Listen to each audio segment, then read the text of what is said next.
I just bought my dream amp. Let me elaborate. There are different categories for me of dream gear. There is something like this Marshall JCM800 Kerry King Signature, an amp that I own, that was my dream amp in the years before I owned it, and in the years that I have owned it has been my favorite one that I have, and it's my prized possession. It is never leaving my hands. Then there's an amp like the PRS Archon 50, one that I've always wanted to own ever since I first heard about it. I think about that amp at least 3-4 times a week, but it fluctuates in price on Thomann and Sweetwater betwixt like 1,000 and 1,200 euro, which is considerable money to spend on something that is absolutely a want and not a need. And then there's the Orange Super Crush 100, an amp that costs 550 euro, and I've wanted to own ever since its release. And given its relatively low price tag and the frequency at which I buy new gear, there is very little reason for me to not own this amp yet, besides the fact that every single time I've had the money in my hand or on my bank account, I'd end up stopping by eBay or Reverb on the way instead and picking up something or other. Most recently,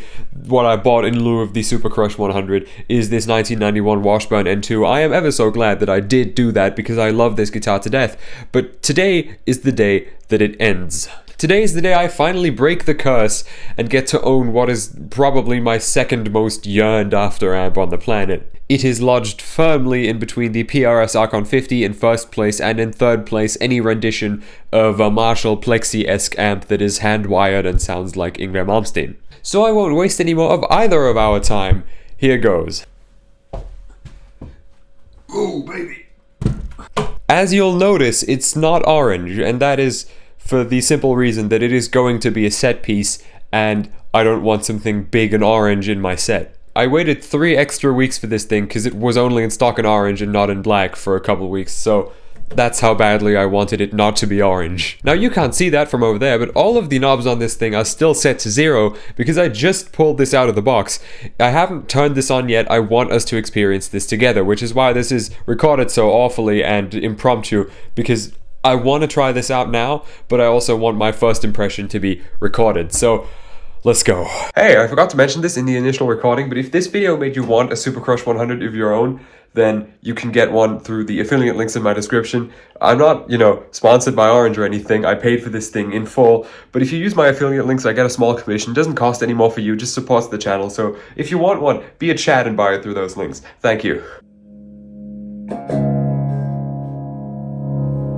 Thank you.